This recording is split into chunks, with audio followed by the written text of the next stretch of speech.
Tercero, intervención del coronel John Marulanda Marín.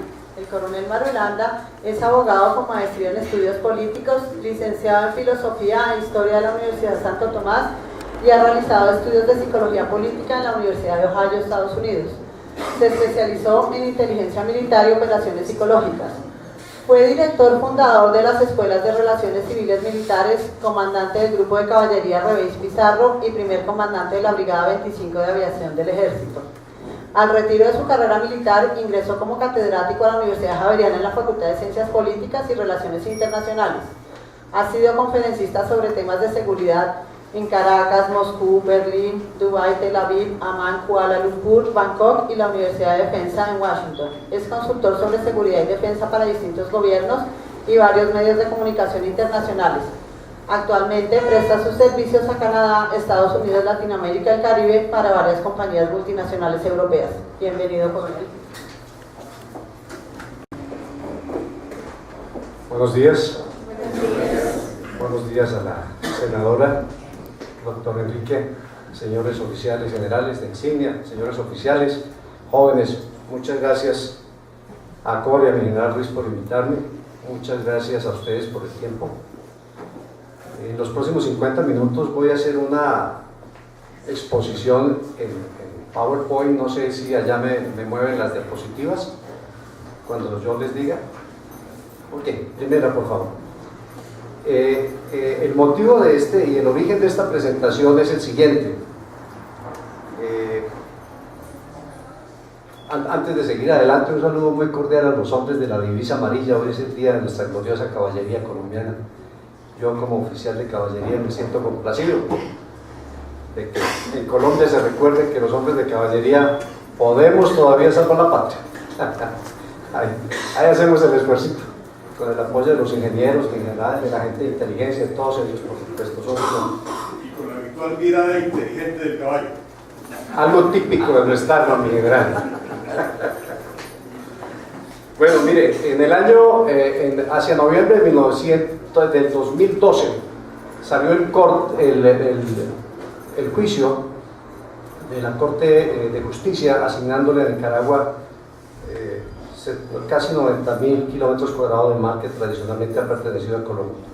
Hacia el 12 de diciembre, siguiente diapositiva por favor, fui interrogado por varios medios de comunicación, el Christian Science Monitor, la Jornada de México, el Comercio de Ecuador, el Mercurio de Chile, aquí Caracol, sobre las implicaciones para la seguridad nacional de este fallo.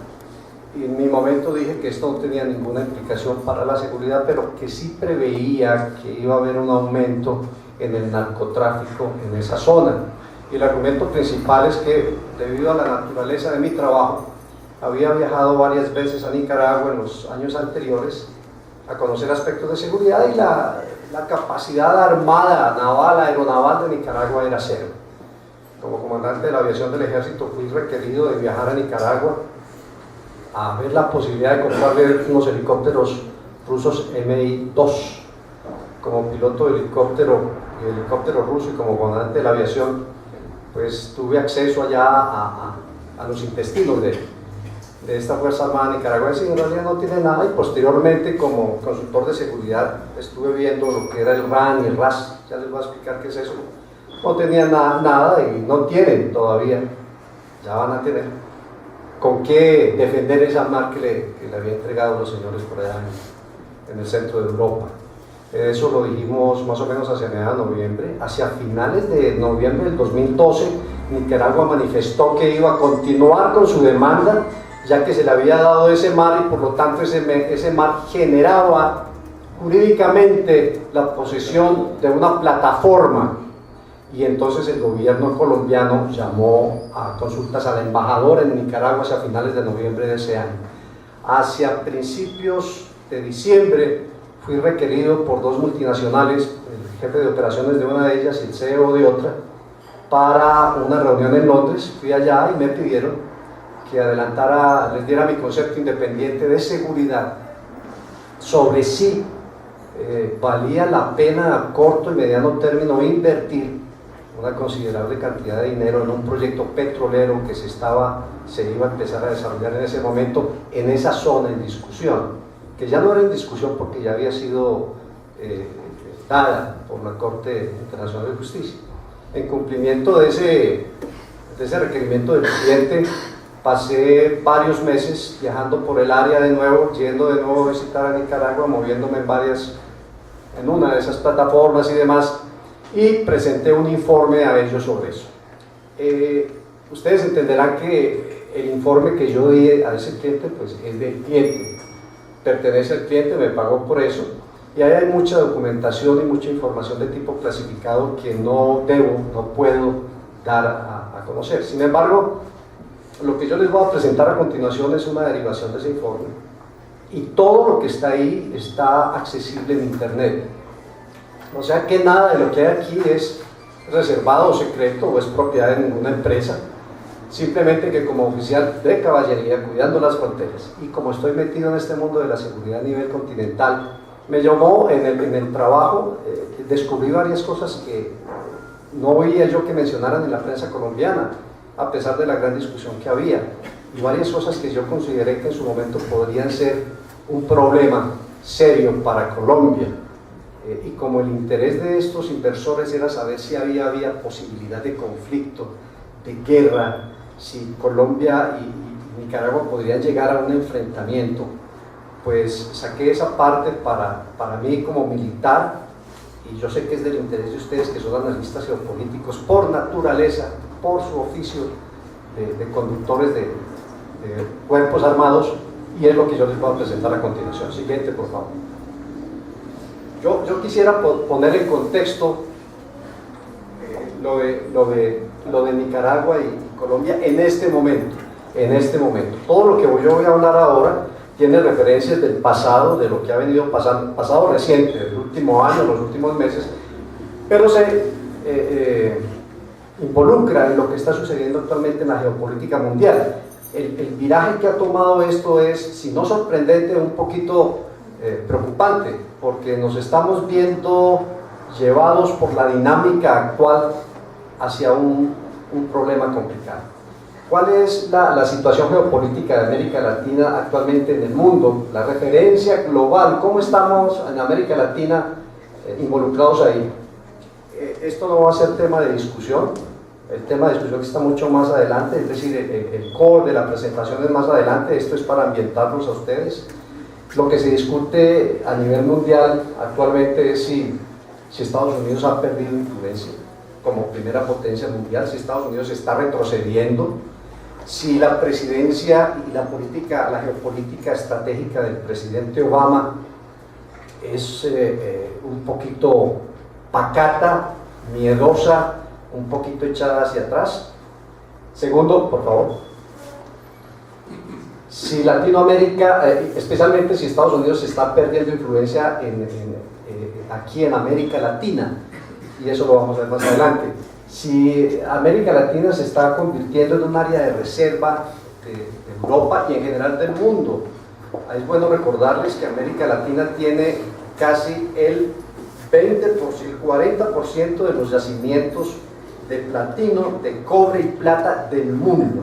En América Latina tenemos un 4% de la zona cultivable del mundo. Y en América Latina hay más del 10% de las reservas de petróleo del mundo.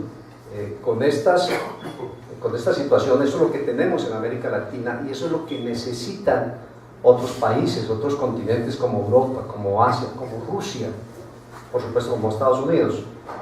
Ante esa posición nos hemos venido convirtiendo en un área de reserva de la Unión Europea, nos hemos convertido en un área de interés vital, económico y político de China. Hoy inicia precisamente una visita del presidente del Japón. La semana pasada estuvo el presidente de China, que hizo su segunda visita en un año a América Latina. Vamos a ver esas visitas y a quiénes visitó y por qué los visitó, y todo eso nos va llevando poco a poco a la situación de Colombia y Nicaragua. Siguiente, por favor. Y finalmente, y este es el punto que yo quisiera traerles, es si América Latina se ha convertido en el área avanzada estratégica rusa. y si estamos, como dice el New York Times en uno de sus últimos editoriales, si estamos reeditando en América Latina la Guerra Fría, y si con todo lo que ha pasado en las últimas semanas, esto es verdad, o es una especulación, o es un parangón que no tiene ningún asidero en la vida real. Siguiente, por favor. Ahora, en América Latina también hay unas fuerzas que se están moviendo de una manera muy vigorosa. Están relacionadas con aspecto económico, aspecto sociopolítico y aspectos de seguridad, que es lo que yo voy a tratar.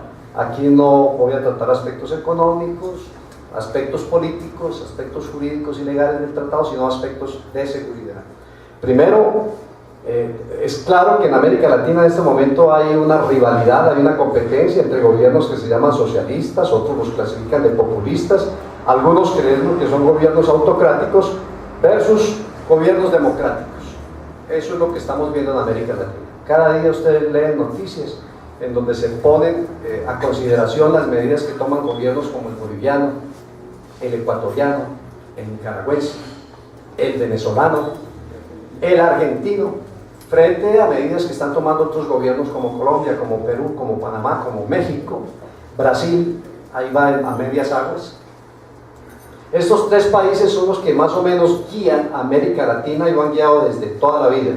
Brasil, que no es un país, es un continente, de donde acabo de llegar después de estar un mes allá, no viendo el campeonato mundial, sino lidiando con problemas serios de seguridad en el nordeste, Fortaleza, por todo eso. México y Argentina. De estos tres faros, llamémoslo así, de América Latina, Argentina es la que tiene más problemas en este momento y son problemas de tipo económico. Si bien los argentinos reclaman para sí como principal preocupación la seguridad, estadística y comparativamente Argentina y Buenos Aires son áreas seguras comparadas con el resto del continente. Pero los argentinos nunca habían tenido lo que están teniendo ahora en aspectos de seguridad. Y económicamente estamos a punto de ver un default por parte del gobierno argentino, lo cual sería muy problemático para el país y para América Latina por sus repercusiones. Otros países como Chile, Perú, Panamá y Colombia son países que tienen una senda neoliberal de desarrollo en el aspecto económico y en el aspecto político, llamémoslo democrático. Finalmente, siguiente por favor, tenemos países como Venezuela, El Salvador y Honduras, que son los países que presentan, no solo a nivel de América Latina, sino a nivel mundial, los peores indicadores económicos y de seguridad, para no hablar de indicadores políticos. Vamos a hablar de eso un poquito más adelante. Siguiente, por favor.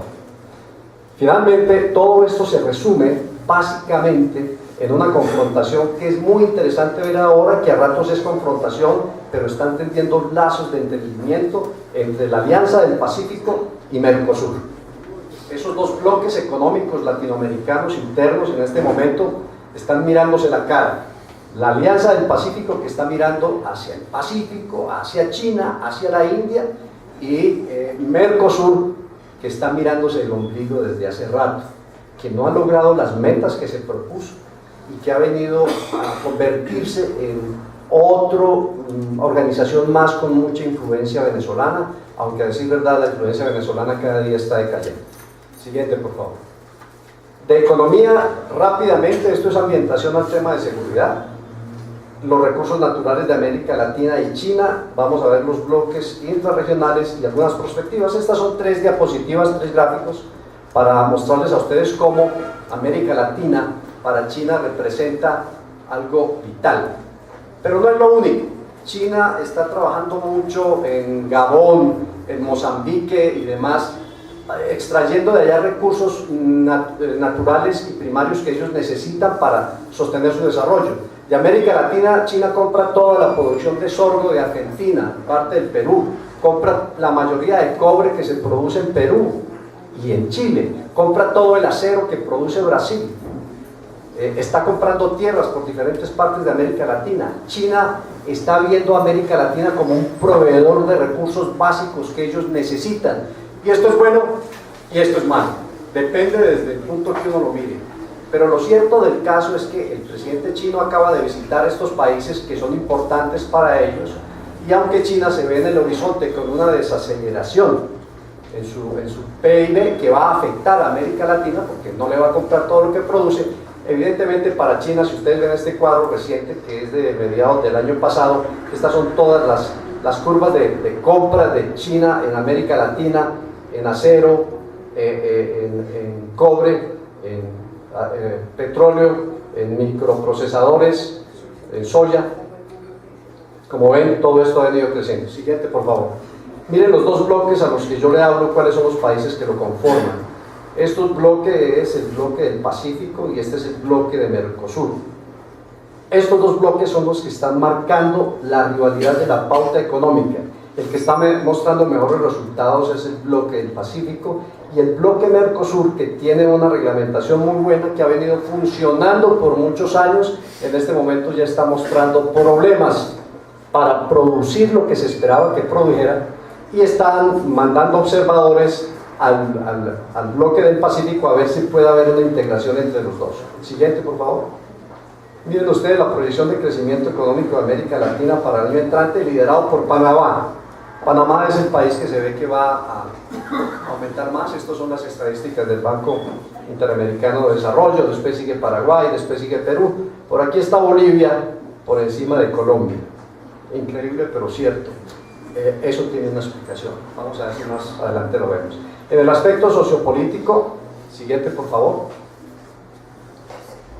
¿Cuáles son los actores que están en la puja en América Latina? Bueno, Rusia y la izquierda, y lo vamos a ver ahora. No lo digo la izquierda por demonizar o atacar esa posición política. Creo que la izquierda tiene tanto derecho a vivir como la derecha. Para un analista de seguridad, ambos extremos políticos tienen que ser muy bien justipreciados para poder valorar los riesgos de seguridad y tomar las medidas adecuadas. Pero si ustedes ven las últimas visitas de Putin y con quién se ha reunido, podrán entender que de alguna manera Rusia sí está muy interesado en los gobiernos de izquierda de la región. Putin no se entrevistó con el presidente de Panamá, ni con el presidente de Chile, ni con el presidente de Colombia.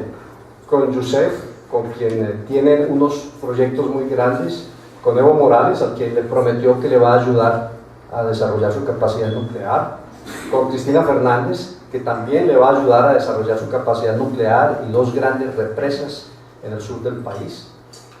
Por supuesto con su principal comprador de armas y mejor cliente, y por supuesto con su viejo amigo de toda la vida, el hermano del clan de los Castro, el hermano menor. Siguiente, por favor. Otro, sobre esas visitas de Rusia, siguiente, yo quisiera citar rápidamente lo que dice el Centro de Estudios Internacionales Estratégicos en Washington, que dice que mientras Rusia sigue defendiendo lo que está pasando allá en sus fronteras, que es muy grave lo que está pasando allá y que tiene una explicación geopolítica, al otro lado del globo está volviendo a establecer contactos con sus viejos amigos. Sobre esto vamos a hablar porque nos toca directamente con lo de Nicaragua. Siguiente, por favor. La China, aquí vemos la visita de la semana pasada para que el presidente de China, la supuesta potencia que va a reemplazar a Estados Unidos, gaste 8 días viniendo a América Latina, un continente para ellos sin importancia, subdesarrollado, al cual nunca habían visitado, es porque realmente hay un interés. El presidente de China vino, mire con quién habló, por supuesto con Maduro, con quien tiene muchos negocios de tipo petrolero. Los analistas petroleros dicen que la producción petrolera de la Franja del Orinoco, que es la más estratégica que tiene Venezuela, está ya empeñada. A los chinos, que le han prestado más de 80.000 millones de dólares, le deben eso a estos señores. Por supuesto con su amigo Castro, por supuesto con Yusef, por supuesto con la señora de Argentina, y se reunió con el presidente de México, siendo esto un poquito nuevo, aunque pues los mexicanos y el gobierno mexicano tiene un idiolecto muy diferente al de los colombianos y a los de Sudamérica. Los mexicanos tienen otra percepción de la realidad política. Finalmente, Estados Unidos, la última visita de Obama con Yusef, es inevitable. El hermano mayor de América Latina, especialmente de Sudamérica, es Brasil. No había sido nunca hasta que se organizó, es y va a ser a pesar de los problemas que tiene. Con México, que es el otro hermano mayor, con Bachelet, que ahora le está dando un viraje de la izquierda de nuevo a Chile. Ya empezó con una reforma educativa que va a echar por la borda todo lo que había hecho su presidente anterior, y con quien ha sido su gran amigo de toda la vida, aliado, y es como la estrella 51 en la bandera de los Estados Unidos, Colombia. Así ha sido por mucho tiempo. Siguiente. Ahora, ya vamos concentrándonos en lo que nos interesa, y es el aspecto de seguridad. 3 aspectos de seguridad quiero tocar rápidamente aquí con ustedes. Primero, el aspecto de fronteras. Históricamente, las fronteras, los límites, las disputas fronterizas han sido el origen de la mayoría de conflictos en el mundo. Si ustedes ven lo de Ucrania ahora, si ustedes ven lo de la Franja de Gaza, si ustedes ven lo de Boko Haram en el norte de Nigeria, son asuntos de fronteras, son asuntos de dominio territorial. Entonces vamos a ver rápidamente qué focos de conflicto fronterizo hay en América Latina, para de ellos llegar a lo que nos interesa.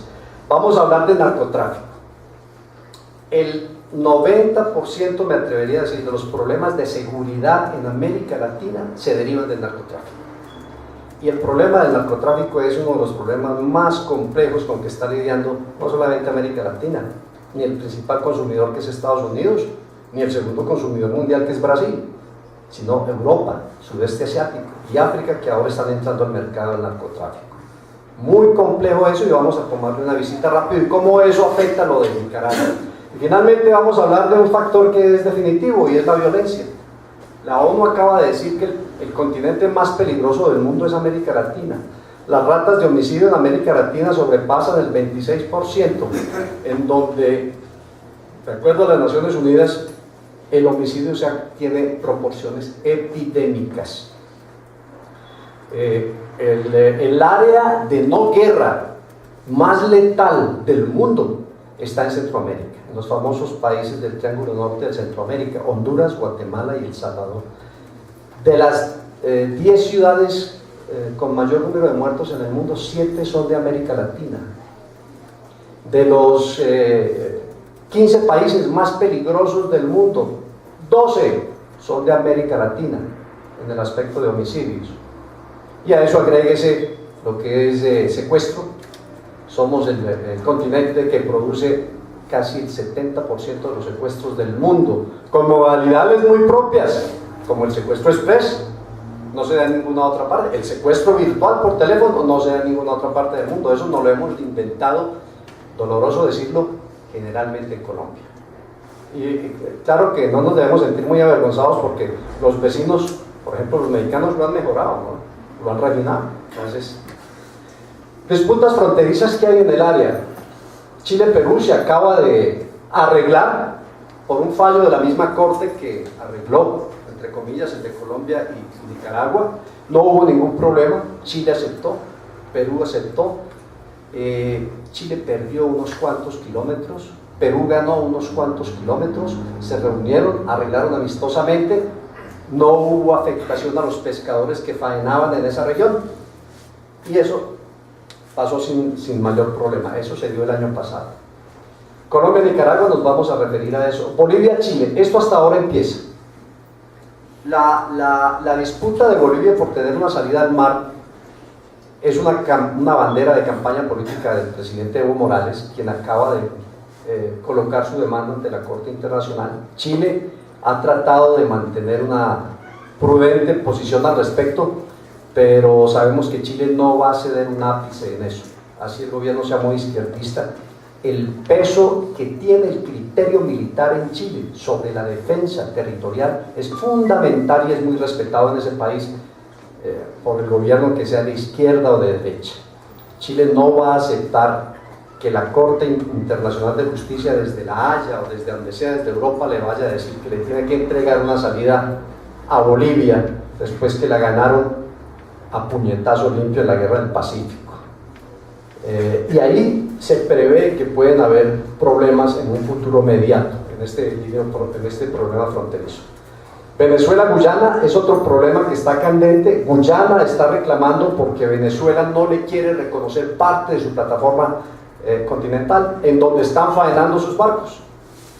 Guyana es un país que no tiene fuerza militar, tiene un ejército muy pobre. Lo más grave del ejército guyanés es que no tiene caballería. Sus fuerzas armadas son mínimas, de modo que, pero por ejemplo, el año pasado los guyaneses movieron, llamaron ellos, un contingente de soldados a la frontera con Venezuela. Menos de una escuadra, mal equipada, mal armada, pero de todas maneras demuestra una intención de parte del gobierno guyanés por defender su parte territorial, especialmente la parte marítima, que ya la vamos a ver. Colombia y Venezuela es un conflicto fronterizo que está congelado por el momento. Mi temor es que si la situación en Venezuela se complica mucho al interior, como todo parece indicarlo, no se puede descartar la posibilidad de que el gobierno de turno abra el frente externo para tratar de unificar algún criterio político en el país. El dispositivo militar venezolano al otro lado de la frontera es muy fuerte, está muy bien equipado, siempre ha sido así, desde la época de Raúl Leoni los venezolanos siempre han tenido mejor armamento que los colombianos. Los colombianos nos conformamos y nos consolamos diciendo no son mejores soldados que nosotros. Eso está por verlo, ¿no? Pero esto es algo que hay que ponerle mucho cuidado, de Colombia y Venezuela. Finalmente, las confrontaciones fronterizas de Nicaragua con Costa Rica, esto lo vamos a tocar ahora porque Nicaragua ha peleado con todos sus vecinos.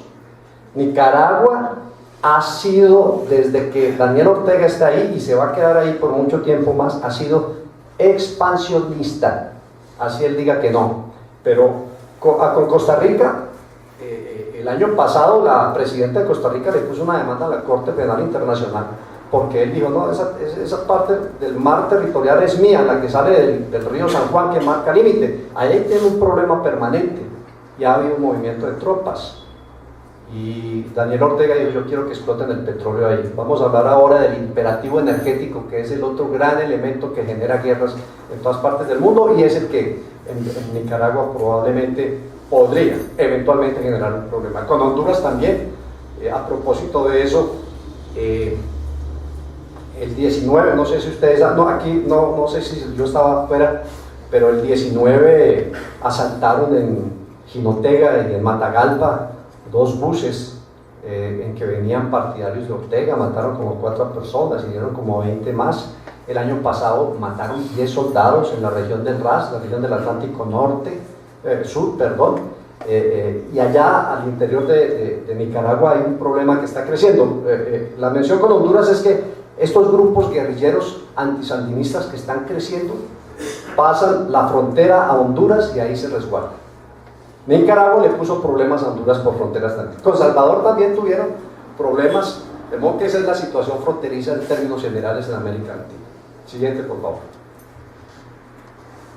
Este es un mapa actualizado del problema de Guyana con Venezuela. Esta es la parte que está en litigio.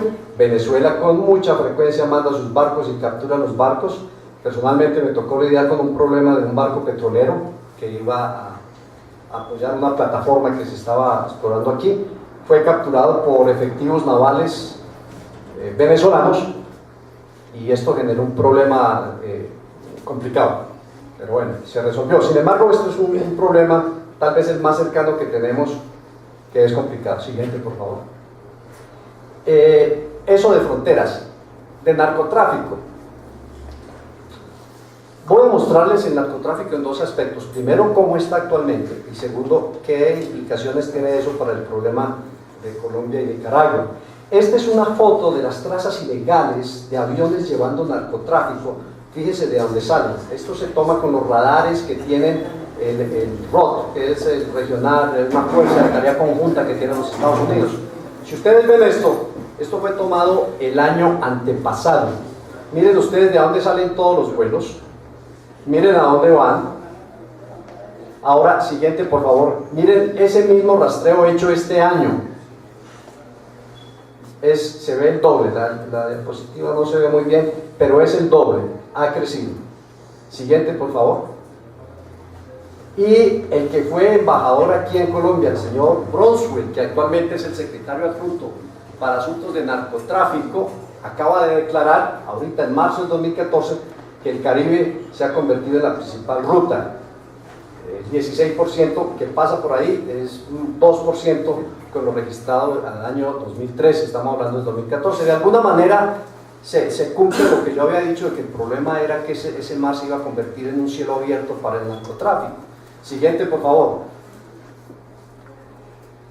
El general Kelly, que es el comandante del Comando Sur de los Estados Unidos, y el almirante Pack, que es el comandante de la Guardia Costera, dicen que ellos no pueden controlar lo que está pasando por el Caribe, que no lo controlan, que no tienen con qué, que el gobierno no les da recursos, que a ellos les toca sentarse, lo dijo literalmente en el Congreso, a nosotros nos toca sentarnos a ver pasar los aviones del narcotráfico.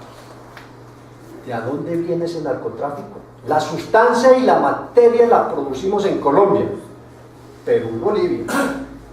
La mueven desde sus sitios de producción hasta los sitios de embarque en Venezuela, especialmente, no únicamente. Los miembros de las FARC, el ELN, los de Megateo, toda esta gente que está en el negocio. Y de Venezuela, especialmente del Apure, aunque no únicamente, del Golfo también sale mucho, sale en avión, cruza por el Caribe, llega a Centroamérica y de ahí a los Estados Unidos. No, los Estados Unidos no han podido parar esto. Siguiente, por favor. Para implementar un reciente estudio de mayo del London Economics School dice que esta guerra es un fracaso, que lo que se está haciendo no sirve, simplemente no sirve. Llevamos tantos años, y aquí me va a permitir hacer una posición personal, y es muy delicada porque yo sé lo que esto ha costado en vidas humanas. El Plan Colombia lo único que hizo fue suspender un poco los carros bombas y el perfil grande que tenían los narcotraficantes, pero el narcotráfico sigue en el país. Seguimos produciendo 300 toneladas de cocaína al año, seguimos disputando con Perú, mejor, Perú está disputando ahora el primer puesto a nivel mundial de producción de cocaína. De modo que el triunfo del Plan Colombia hay que mirarlo con un poquito de reserva. Y la violencia que se origina en el país, robo de celulares, prostitución, tráfico de personas, tráfico de armas, todas estas cosas, cuando ustedes hablen con la policía, cuando ellos hacen el mapa de relaciones, van a llegar normalmente a bandas de narcotráfico. El problema es muy complejo. Siguiente, por favor. William Pronsfeld dijo ahorita, el mes pasado, que se ha incrementado un 320% el narcotráfico por el Caribe, procedente de Colombia y Venezuela. 320% en los últimos 3 años. Y hablemos de la violencia. Ya les había mencionado, las Naciones Unidas dice que las tasas de homicidio en América Latina son epidémicas. Como todo en la vida, esto tiene su parte desafortunadamente positiva, y es de que cualquier oficial del ejército, de la policía, de la armada o de la Fuerza Aérea Colombiana que se meta al campo de la seguridad debido a esta realidad es bienvenido en otros países en donde no se da este problema. Así el señor oficial haya pasado toda su vida administrativa moviendo papeles, el solo hecho de presentarse como oficial en retiro de las Fuerzas Armadas colombianas le gana inmediatamente mínimo el 70% de credibilidad ante la audiencia, porque todo el mundo sabe esto y ya no, si viene de Colombia y fue militar, este tipo tiene que saber. Eso es lo que en mi tierra llamamos del largado del sombrero, pero es así. Siguiente, por favor. Un reciente informe del 26 de junio de Inside Crime, que es una muy buena organización, yo les recomiendo que la consulten, la consigan en internet, dice que la región ya no tiene guerras civiles, tiene algún tipo de democracias representativas, ha crecido la clase media, pero también se ha convertido en el sitio más lugar del planeta. Las 5 ciudades con mayores homicidios en el mundo están en América Latina. 4 de ellas en América Latina, la quinta es Caracas, en América Central, perdón, la quinta es Caracas. Siguiente, por favor. Las ciudades más violentas del mundo, un breve repaso. San Pedro Sula, Honduras.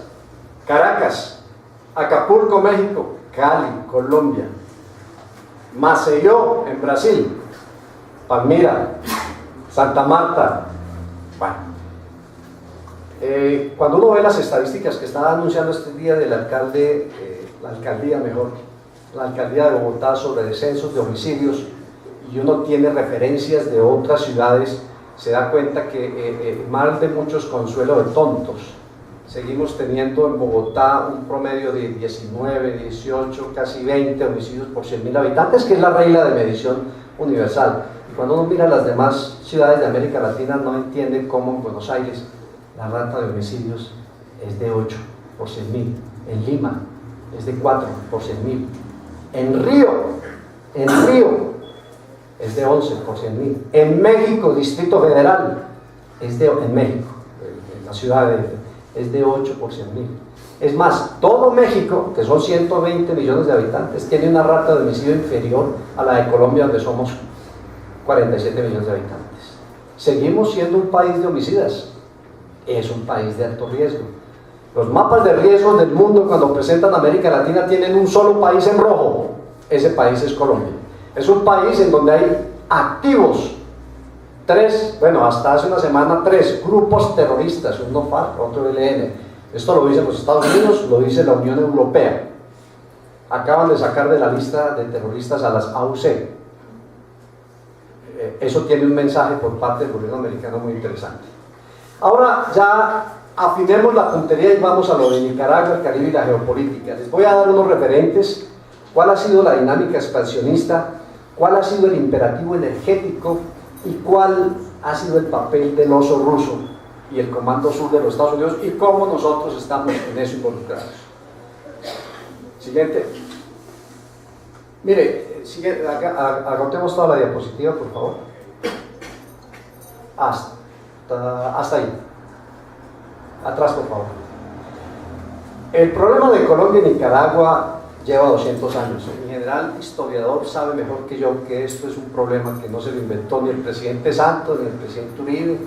Es un problema que viene de la época colonial, desde la época de la costa de la Mosquitia. Y bueno, es una historia que no vamos a abordar aquí, que no tenemos tiempo ni es nuestro interés.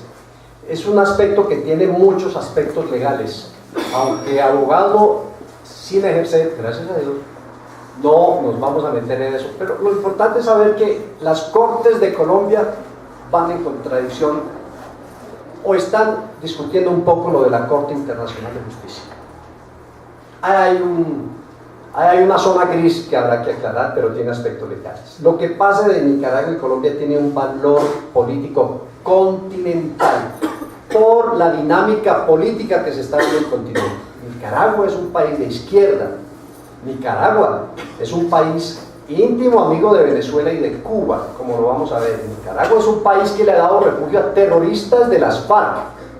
Después del bombardeo en el que cayó este señor Cano en el Ecuador, acuérdense que 2 mujeres que salieron vivas ahí de milagro, una mexicana y una colombiana, buscaron asilo y están en Nicaragua. Y allá hay muchos más de las FARC en Nicaragua que cumplen funciones y actividades administrativas dentro del gobierno. Como hay gente en Venezuela, de Hamas, de ETA, como hay gente de las FARC en Brasil, con estatus político. Segundo, aquí hay un valor político interno. El valor político interno de este problema es el imperativo energético de Nicaragua, impulsado por el imperativo energético mundial, y el impulso expansionista de Nicaragua, que es inocultable, es muy evidente, así ellos dicen que no. Y todo esto tiene su papel, por supuesto, en el ajedrez político mundial. Siguiente, por favor.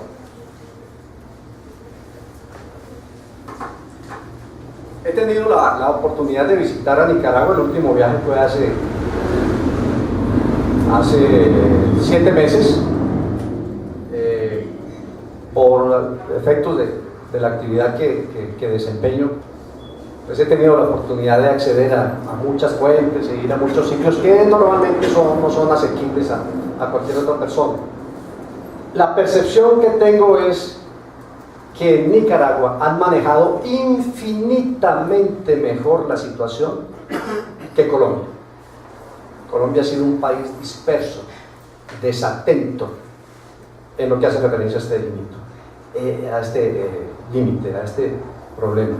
Nicaragua, por el contrario, ha sido un país enfocado, concentrado, consistente, persistente, un país que sabe lo que quiere tiene trazada metodológicamente sus metas, está haciendo los esfuerzos hacia allá, mientras nosotros los colombianos aquí vemos si proyectamos al alcalde Petro a la presidencia, o si metemos a la casa del presidente Uribe, todo eso es válido, pero en el caso de Nicaragua somos tremendamente dispersos y todavía no nos hemos podido enfocar. Mire usted lo que dice un informe al cual tuve acceso, que lo iban a pasar por televisión. Dice que no hay nada que discutir con Colombia, que Colombia simplemente tiene que acatar el fallo y punto. Algunos dicen que sí, otros dicen que no. Lo cierto del caso es que en juridicidad hubo un fallo que Colombia desde el principio dijo que iba a aceptar, y el fallo se dio. No hay nada más que decir. Siguiente, por favor. En Nicaragua se vende la idea de que lo que pasó con la zona fronteriza era una manguala que había entre Honduras, Costa Rica y Colombia para quitarle a Nicaragua su mar. No porque tuviera muchos peces y mucha agua, sino porque ahí había petróleo, el imperativo energético. Y la imagen que se vende, que le dice a uno cualquier el conductor, la muchacha de la recepción en el hotel, el botones, la guía turística, cualquier persona con la que uno habla, le dice a uno, no, es que ese mar es nicaragüense, es que yo no sé por qué ustedes los colombianos están ahí, eso es nicaragüense. Lo que pasa es que Colombia se quiere robar el petróleo que nosotros tenemos ahí, somos un país pobre, necesitamos ese petróleo para el desarrollo, ahí no hay nada que decir. Hay un sentimiento generalizado nacional sobre la pertenencia de ese mar, sobre la obligatoriedad de todos en Nicaragua de defenderlo y sobre la necesidad urgente de que haya petróleo ahí. Aquí habla de cómo Honduras y después cómo Costa Rica. Siguiente, este es un documento reservado a una parte. Aquí pueden ver ustedes, es una revista Semana, en donde el mar que nos quitaron, el mar que le dieron y cómo Nicaragua, con base en este mar que obtuvo, va a seguir presionando para llegar hasta la isla de San Andrés. Lástima que no ha llegado aquí el representante, pero eso es lo que se ve a mediano plazo. La demanda que establecieron busca que la Corte Internacional de Justicia reconfirme su fallo, diciendo, no, es que no solamente es el mar, es la plataforma subyacente de explotación económica, todo eso que es regulación internacional. Ellos no van a hacer eso por favorecer a Nicaragua, eso está ahí. Y hacia allá vamos. Esto con seguridad que lo sabe el gobierno. Siguiente, por favor. Hay una intención expansionista, así digan que no. Siguiente. Aquí están todos los problemas que ha tenido Nicaragua con sus vecinos, con Costa Rica, con Honduras, con El Salvador. Con todos ellos ha tenido problema, y todo el problema ha sido por buscar petróleo, siempre. Por aquí han buscado petróleo porque ahí hay petróleo. Siguiente. Hablemos del imperativo energético. Este es un mapa petrolero de Nicaragua. ¿Dónde están los principales yacimientos hasta el momento detectados de petróleo? Están justo en la frontera que le entregaron a Nicaragua. Ahí hay petróleo. Petróleo, yo trabajo en el sector petrolero, en seguridad del sector petrolero. Hay petróleo de buena calidad, en buena cantidad. Hay petróleo de alguna manera liviano. Hay otros bolsones que son pesados, pero es una riqueza potencial que está ahí. Y que eso está protegido porque es reserva, el Sea Flower Reserve y todo eso. A la hora de la verdad, cuando el gobierno, como acaba de pasar en Ecuador, cuando el gobierno necesita dinero, recursos, el medio ambiente no pesa mucho. Déjeme decirle que en el Ecuador el gobierno del presidente Correa estableció una protección para Yasuní, el parque Yasuní, límite con Perú, y ahora ya autorizó la explotación petrolera, y ese va a ser el dolor de cabeza del presidente Correa en los próximos días. Ya los indígenas se le rebotaron, ya cuando uno viaja entre Lago Agrio, Xuxufín y Zanzaguar y toda esa región, ve en las paredes pintados la foto de Che Guevara diciendo levantamiento general, defenderemos Yasuní con nuestra sangre, todo eso, y por supuesto allá están los de las FARC, ¿no? Siguiente. Desde el 2002 se supo con certeza que había petróleo y que por eso Colombia estaba buscando desconocer el fallo de la Corte Internacional. Siguiente. En el 2013, Noble Energy inició una perforación, especialmente en cerca de dos bancos, el Banco Isabel y el Banco Tira, en el Caribe. Y fuimos testigos de circunstancia, porque estábamos allá cuando se firmó y se dio a conocer un convenio de seguridad entre Noble Energy, que es una empresa de exploración petrolera, y el gobierno y el ejército nicaragüense para darle protección. ¿Por qué? Porque esta explotación es offshore, fuera del mar, y las bases logísticas están en tierra, en un sitio que se llama el RAS, la región autónoma del Atlántico Sur. Y ahí hay problemas de seguridad serios originados por el narcotráfico. Entonces, los de seguridad de esta compañía pidieron que les dieran protección. Esta fue la plataforma que se empezó a trabajar ahí el 14 de noviembre de 2013, justo cuando se conoció el fallo de la Corte Internacional. El 6 de mayo del 2014, una plataforma, la Ocean Saratoga, empezó explotación ahí, en el RAS. Dice que hay petróleo. No me voy a extender mucho en eso, pero coincidencialmente, también hace poco, se supo que desde esa época, también al lado de Honduras, se está explotando petróleo, se está explorando la posibilidad. Luego ahí sí hay petróleo, y la demarcación fronteriza nos genera un problema que yo he llamado el imperativo energético. Por eso se peleó en Vietnam, por eso se ha peleado en casi todas partes del mundo. Cuando ustedes ven qué pasa con el nuevo Estado Islámico en Irak, ellos están buscando básicamente tener todos los pozos del norte donde están los kurdos, que son de los que mayor producción petrolera.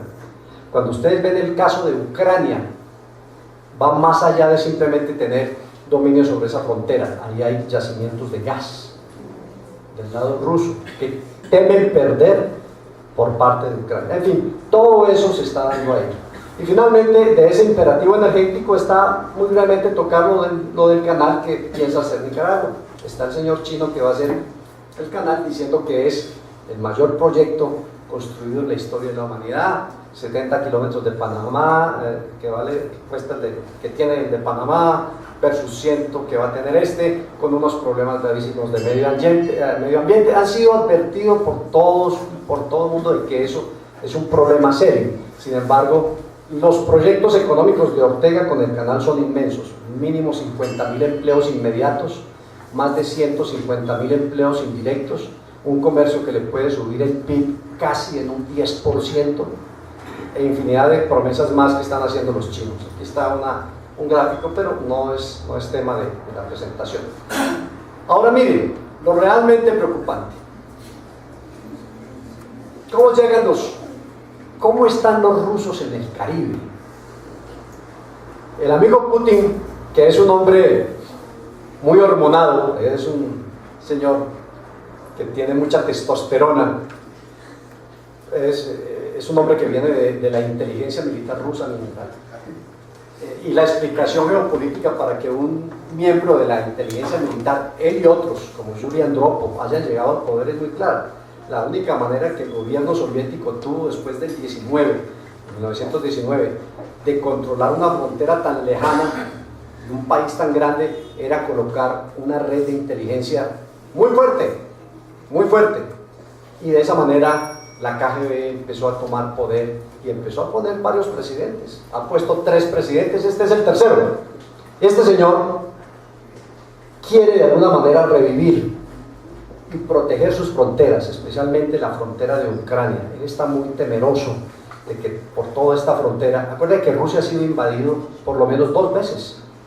Ha sido invadido por tierra, primero por Napoleón, después por Hitler, y la frontera occidental de Rusia, que es Ucrania, Moldovia, llegando un poquito a Polonia, todo eso en este momento está desprotegida. Entonces el señor Putin se ha puesto en el empeño de proteger sus fronteras y de demostrarle que Rusia todavía tiene esplendor y no es un bobito de paseo, sino que fue potencia y que todavía tiene con qué, y tiene con qué. Siguiente, por favor.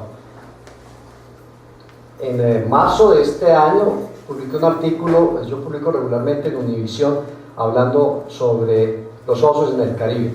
¿De qué manera, explico yo ahí, Rusia, y esto se publicó en marzo y estamos en julio, y hace 2 semanas estaba Putin en Nicaragua y en Cuba? Siguiente, por favor. Voy a hablar de algo que creo que es muy familiar para el señor almirante, y es la ostentación de bandera.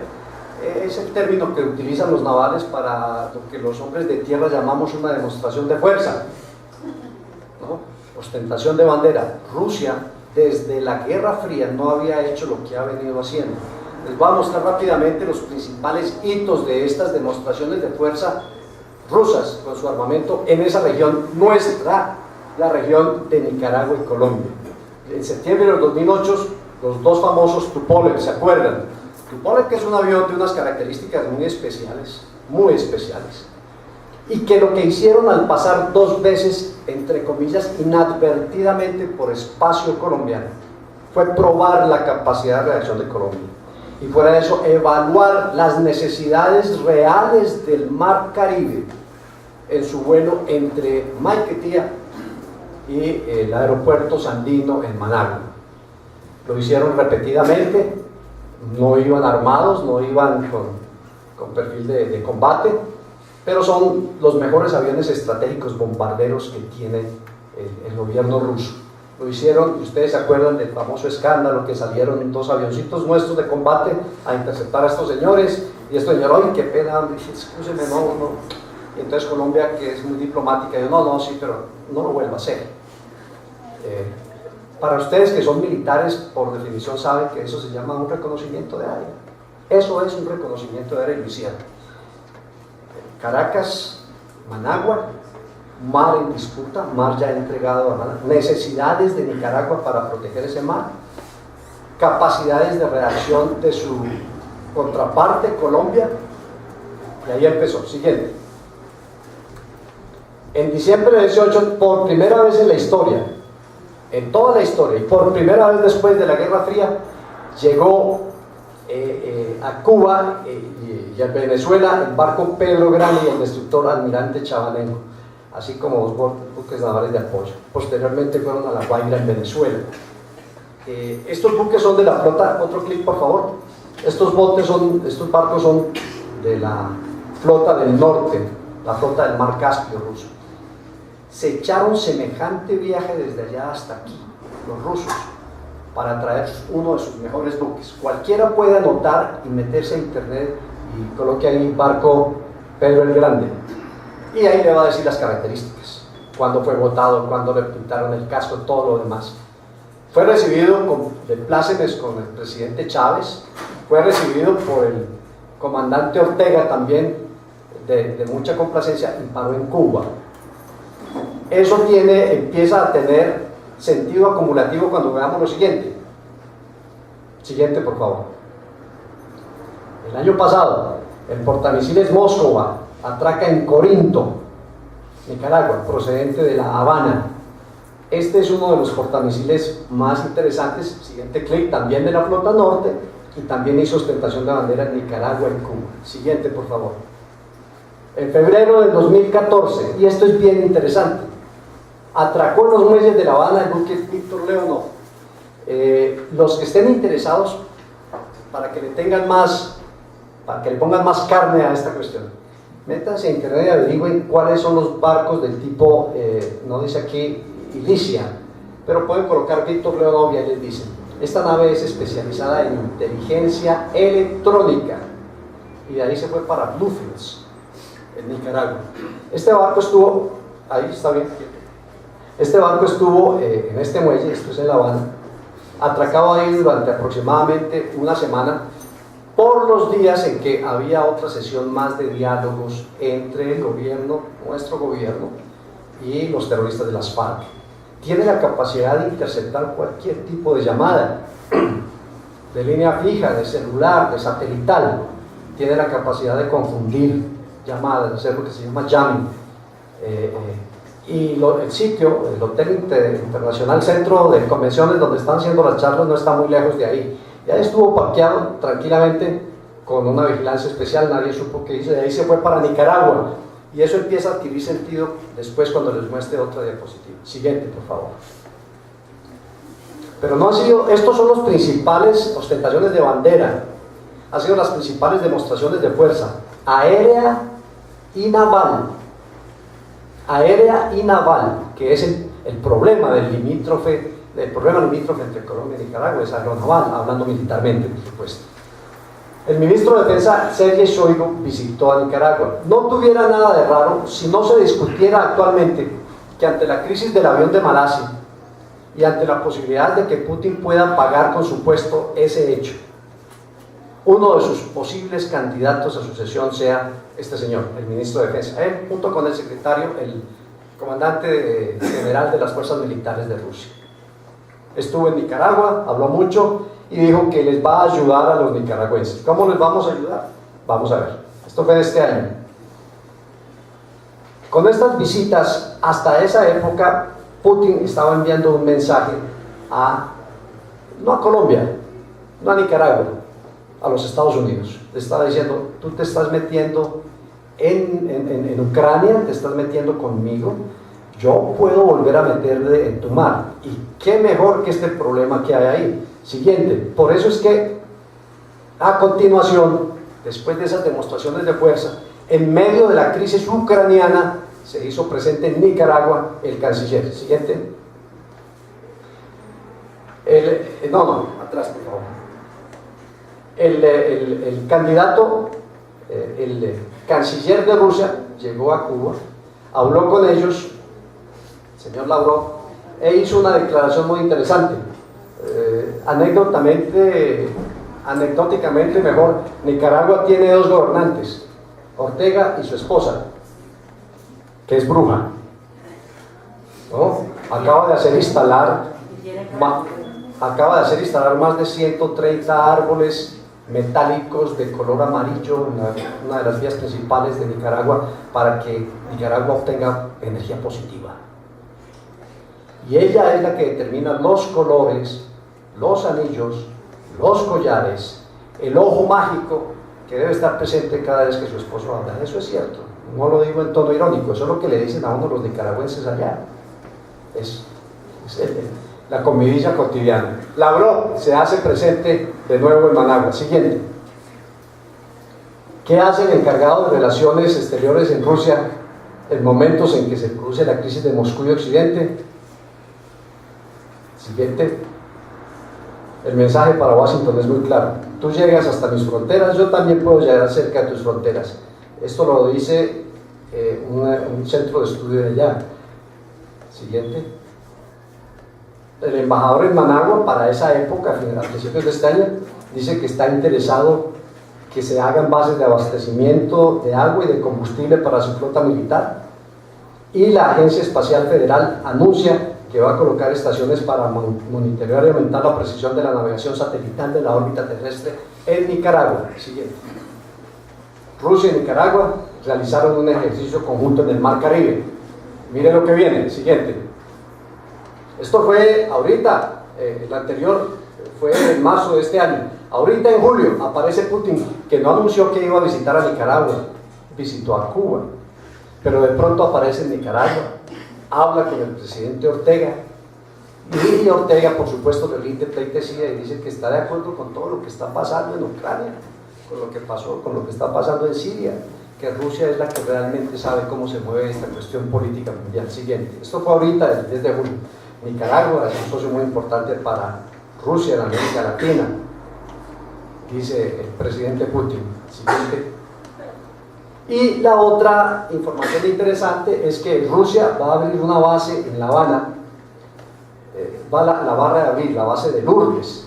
Acordémonos que esta base de Lourdes era una base de inteligencia técnica rusa, que inclusive operó antes de las guerras de Afganistán y las guerras de Irak, y mandaba mensajes a las fuerzas rusas, a la inteligencia rusa, porque tenía la capacidad de controlar todos los mensajes que se movían desde el sur de la frontera. Todo el comando sur podía ser interceptado por estas bases, y esta base, la famosa base de Lourdes, que se canceló. Ahí ahora está el estudio, la Universidad de Comunicaciones de Cuba, algo así, la van a reabrir.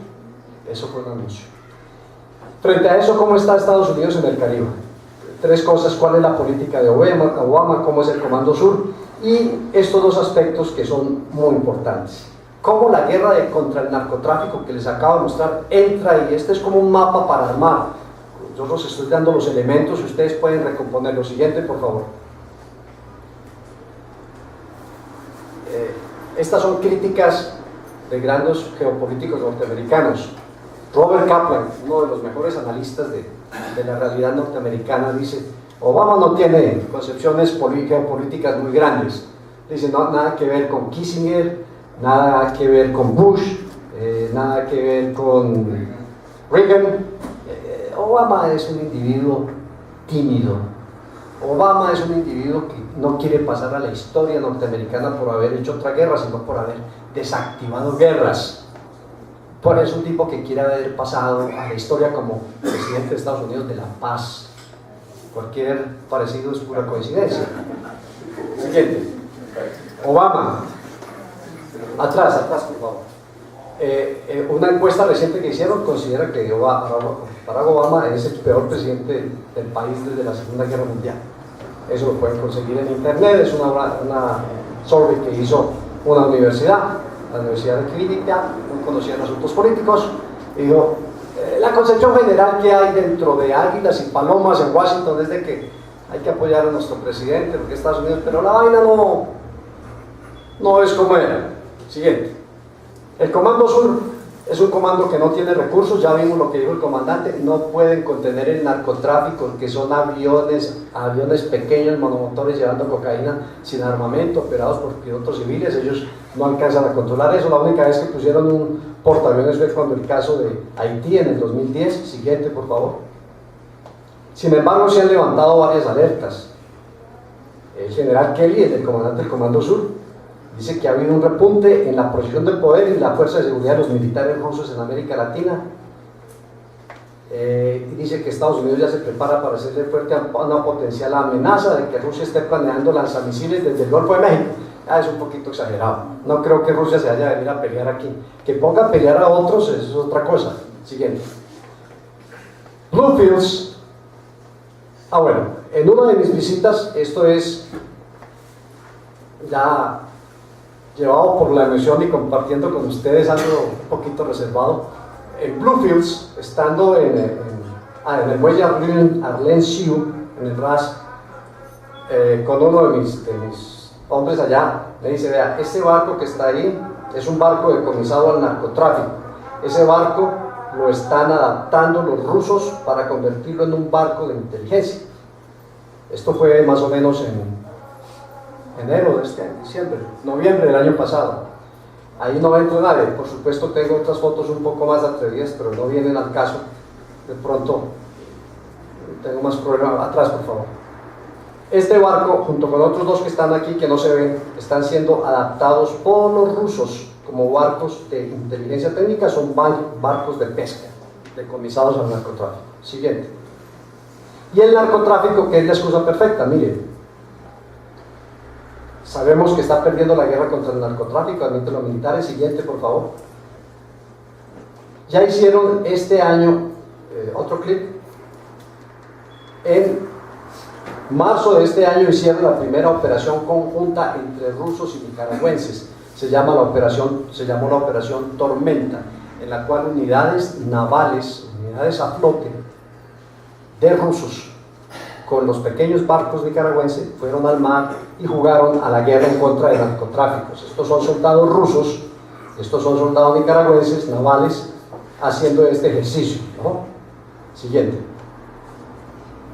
Está programado, ahorita el 24 de junio hablaron de que va a haber un ejercicio porque el Congreso de Nicaragua avaló la entrada de 130 efectivos de las Fuerzas Armadas de Rusia, 64 de Estados Unidos, 50 de Venezuela, 50 de Cuba y 40 de México, para participar en ejercicios conjuntos, incluidos los 90.000 kilómetros cuadrados del mar que le adjudicó la Corte Internacional a Colombia.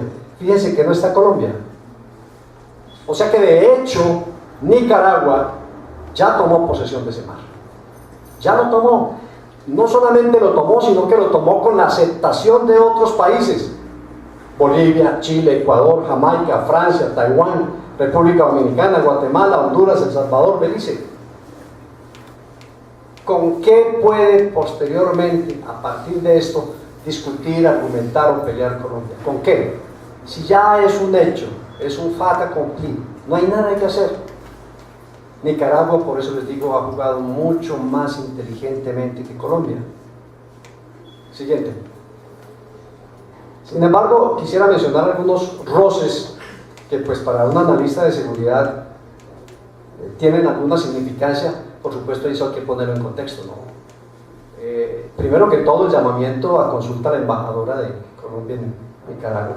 Después, la senadora Moreno Piraquive en el 2008 dijo que había un cerco nicaragüense venezolano a Colombia. Si ustedes ven en un mapa, que pues no quise traer aquí complejo, pero si ustedes marcan las rutas de los movimientos de los barcos, de los aviones, siempre es un triángulo que abarca Venezuela, Cuba, Nicaragua. Y en la mitad, en una de esas esquinas de ese triángulo está Colombia, y en el centro, en el corazón de ese triángulo está el mar que Colombia tuvo que entregarle a Nicaragua. Posteriormente, un buque nicaragüense en zona económica exclusiva se rehúsa a salir en el 2012, siguiente. Posteriormente, la Armada no se retirará de las aguas heridas.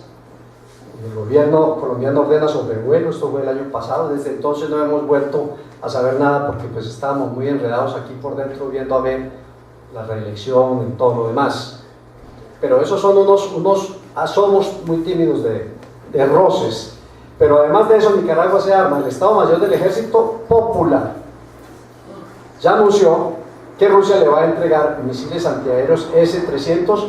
No voy a hacer una discusión sobre las capacidades aquí, eso cualquiera puede anotar y mirar en internet. Fusiles, cañones antiaéreos S-1, helicópteros de ataque Kamov S-2 Alligator. Este helicóptero yo pasé mucho tiempo en Rusia, atrás por favor, aprendiendo a volar los helicópteros rusos, y tuve la oportunidad de conocer estas máquinas. Son máquinas superiores de guerra. No hay en América Latina un helicóptero que se pueda comparar con este. Si Nicaragua llega a tener el Alligator, el Kamov, pues nuestros MI, nuestros bajos acondicionados no tienen nada que hacer frente a eso.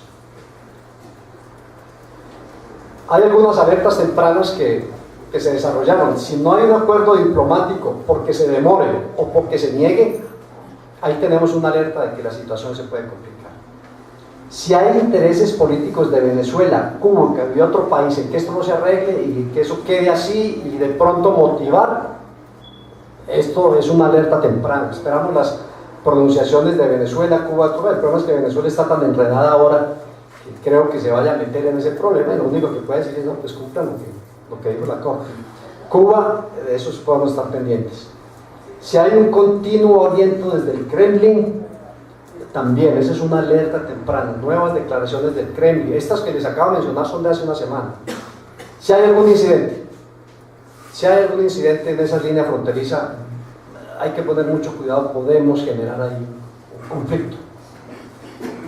Y finalmente, el avance de la explotación petrolera, el imperativo energético, si hay problemas con eso. Puedo decirles hasta que en los sitios de los bancos en los cuales se hizo exploración no se encontró ni suficiente cantidad ni calidad petrolera que sea comercialmente explotable. Sin embargo, hay otras exploraciones en desarrollo. Dentro de poco llegan otras plataformas, especialmente a Honduras se va a ampliar, y esa región de Honduras limita con la de Colombia y con la de Nicaragua. En esa región es donde hay que poner mucho cuidado si hay informaciones sobre nueva explotación petrolera y demás. Aunque con lo del canal, bueno, siguiente. Conclusiones, el asunto hasta ahora empieza, urge un esfuerzo diplomático consistente, urge inteligencia estratégica. Es francamente desmoralizador saber que nuestro Comando General de las Fuerzas Militares no tiene una red estratégica de información que le permita obtener informaciones al día sobre lo que está sucediendo allá, para no hablar de otros países con los cuales podríamos eventualmente sentirnos amenazados. Y lo digo con conocimiento de causa. Urge que se haga una red de inteligencia estratégica. La única red de inteligencia estratégica que tienen nuestras fuerzas militares, o mejor armadas, es la de la policía con lo del narcotráfico. que es el intercambio de información que hay entre las diferentes policías, con la DEA y con todo lo demás, pero estratégica como la concebimos nosotros, como la conciben ustedes, señores generales, de protección territorial, de la integridad territorial, marítima y aérea, que tengamos gente nuestra infiltrada, gente penetrada en países limítrofes que nos suministren a nivel estratégico información que nos permita prever proactivamente qué hacer, no está bien. La hipótesis de conflicto aeronaval con Nicaragua está vigente. Está vigente. Habrá que actualizarla. Y el monitoreo de eventos y diseños de escenarios para eso. Yo lo hago por efectos de mi trabajo, porque me lo piden y no lo hago porque me pagan muy bien por eso, porque me gusta, porque fui oficial de inteligencia, porque creo que es mi deber defender la patria que nacimos. Pero yo creo que es la obligación de todos ponerle mucho cuidado a informaciones sobre Nicaragua para que cada cual de nosotros tenga conciencia sobre lo que se está desarrollando allá, sobre cómo ese pedacito de mar está siendo de interés geopolítico mundial entre Rusia, Estados Unidos, el interés de China sobre nosotros, cómo está jugando nuestro gobierno y por supuesto utilizar los medios legales adecuados para presionar sobre este aspecto. Creo que con esto ya nos hemos gastado una hora. Siguiente. Tenía otras breves informaciones sobre la religiosidad separatista de San Andrés, que también juega un papel interesante ahí, llegado el caso. Desafortunadamente el señor representante de San Andrés lo leo. Siguiente. Y la gran pregunta es, esta la hizo el New York Times ahorita el 10 de junio, hizo la pregunta: ¿se está reevitando la Guerra Fría? No creo, yo personalmente no creo. 2014 no es 1960, 1950. La tecnología hoy en día, al alcance de todos, marca un tono muy diferente. No se ha discutido aspecto nuclear por ningún momento. Rusia no se va a venir a pelear aquí. Tiene muchos problemas allá como para venirse a pelear aquí. Pero Rusia sí puede motivar que entre nosotros peleemos. Lo puede hacer. ¿Tiene con qué? Tiene amigos broncos, como Daniel Ortega, como los Castro, como Maduro, como Correa, que son individuos de combate muy firmes en sus convicciones, dispuestos a hacer lo que ellos consideran que es lo bueno, frente a un gobierno colombiano que es un gobierno conciliador, yo diría tímido, un gobierno que quiere quedar bien con todos, que no quiere tener problemas. Nadie quiere tener problemas. Yo no quiero tener problemas, nadie. Pero el hecho de que yo no quiera tener problemas no quiere decir que yo me deje abusar de cualquiera o que cualquiera sí me ponga mi problema.